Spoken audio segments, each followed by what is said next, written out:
Father Miguel sat alone in his small office, the dim light from the desk lamp casting long shadows on the walls.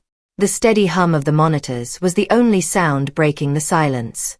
Ever since a series of burglaries had unsettled the parish, he had made it his nightly duty to review the recordings from the hidden cameras that were recently installed. He hoped to spot something unusual, something that might explain who was behind the strange disturbances. Night after night, however, the screens revealed nothing more than deserted hallways, shadows that shifted with the flickering lights, and the occasional creak of the old building. Tonight felt no different, until it suddenly was. Miguel leaned closer to the screen as a familiar figure appeared. His breath caught in his throat. It was Cardinal Luis Antonio Tagle. The cardinal walked slowly, almost cautiously, as though unaware of the camera watching him. What he did next made Miguel's heart pound, leaving him unsettled and full of questions. The events leading up to this strange moment had begun 2 weeks earlier. The parish had been alive with excitement, buzzing with preparations for the cardinal's visit. Word of his arrival had spread quickly through the town, and the community came together with rare energy and devotion. Families flocked to the church hours ahead of time, filling every pew and overflowing into the courtyard. The anticipation was palpable. Cardinal Tagle's reputation as a man of deep compassion, humility, and unshakable faith had reached far beyond the walls of the church. To the people, his visit was not just an honor but a gift of hope during troubled times. Father Miguel stood at the entrance that evening, nervously adjusting his collar. Though he had met Cardinal Tagle before, this moment carried a different weight. The cardinal's presence seemed to demand reverence, yet it also radiated kindness. When a sleek black car rolled into the gravel driveway, Miguel felt his palms grow clammy despite the cool breeze.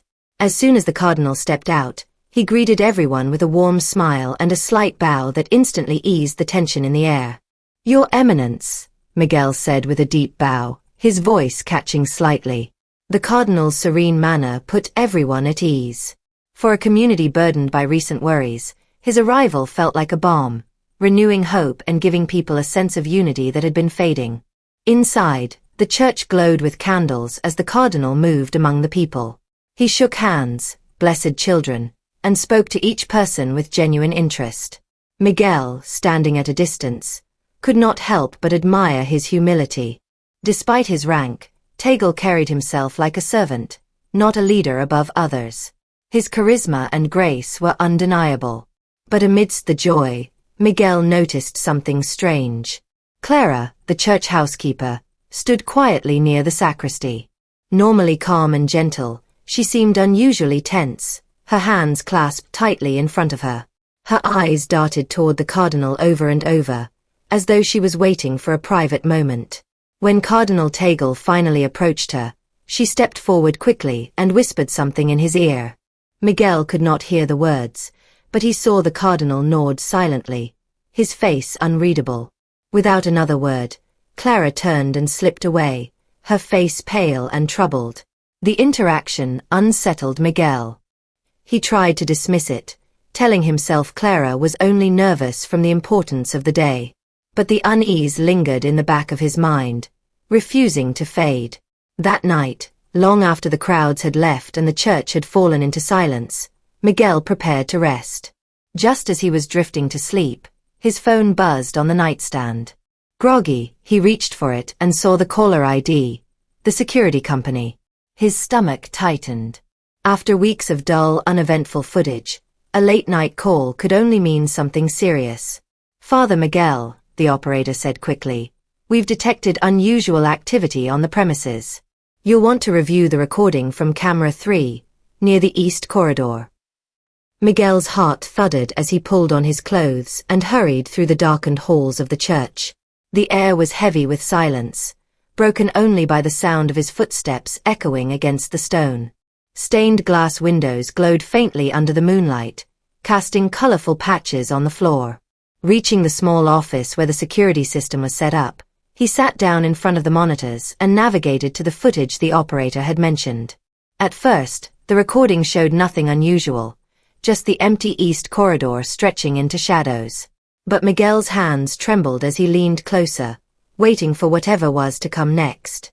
The church was locked tight for the night, its corridors silent and still, but as the clock on the monitor passed 11 p.m., Father Miguel's breath caught in his throat. Out of the shadows on the screen stepped Cardinal Luis Antonio Tagle. The cardinal moved slowly, every step careful and deliberate, his head turning often to glance over his shoulder as though afraid of being followed. Miguel leaned forward, heart racing. What business could the cardinal possibly have at such an hour, wandering the halls in secret? The footage grew more unsettling. The cardinal stopped outside Clara's quarters. His hand hovered over the doorknob, hesitating for a moment. Once again, he looked both ways down the corridor, his eyes sharp and alert. Then, satisfied that no one was watching, he turned the handle and quietly slipped inside. Miguel's stomach sank. He froze, staring at the screen, unsure if he could trust what his own eyes had seen. Cardinal Tagle was a figure of respect, admired for his humility and faith, and yet here he was moving in secrecy, entering Clara's room under the cover of night. Miguel's first instinct was to deny it, to tell himself there had to be an innocent reason. But the way the cardinal moved, the glances over his shoulder, the tension in his body, made the scene impossible to ignore. It looked planned, deliberate, almost calculated. He replayed the recording again and again, searching for something he might have missed. Each time, the same image stared back at him, the cardinal slipping into Clara's room like a man with something to hide. Dark thoughts pressed at the edges of Miguel's mind, thoughts he tried desperately to silence. But the weight of what he had witnessed clung to him like a shadow, refusing to let go. At last, Miguel switched off the monitor and leaned back in his chair, rubbing his temples. The dim glow of the screen faded, but the image of Cardinal Tagle's actions burned in his memory, impossible to erase. He knew he could not act rashly. The church was built on trust and faith, and a single accusation could tear it apart.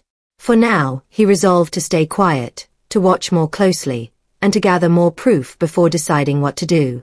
But deep down, a gnawing unease whispered that this was only the beginning of something far darker than he could yet understand.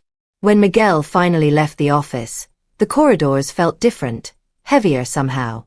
The silence seemed deeper, the air colder, as though the walls themselves were holding secrets too great to bear. Shadows stretched long across the stone floors, and the pale moonlight filtering through the stained glass windows offered little comfort.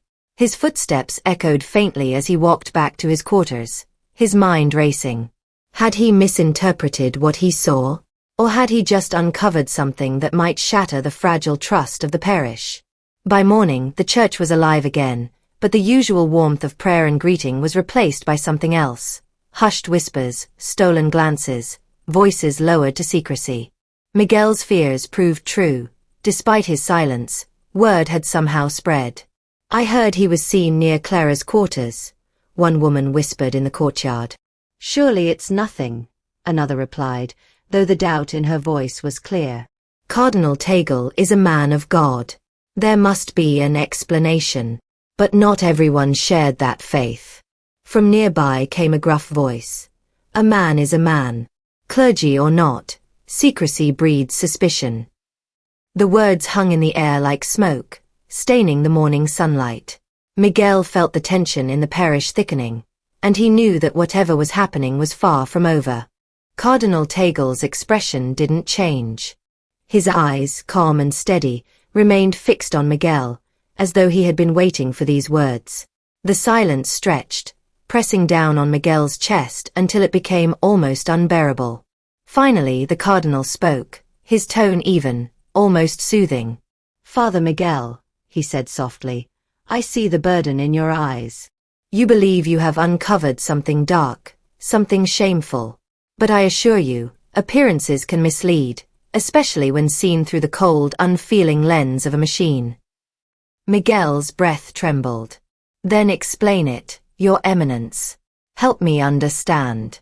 "Night after night, the footage shows you visiting Clara's quarters. She leaves looking distressed, sometimes even in tears. The secrecy, the hours, people have noticed. They are whispering.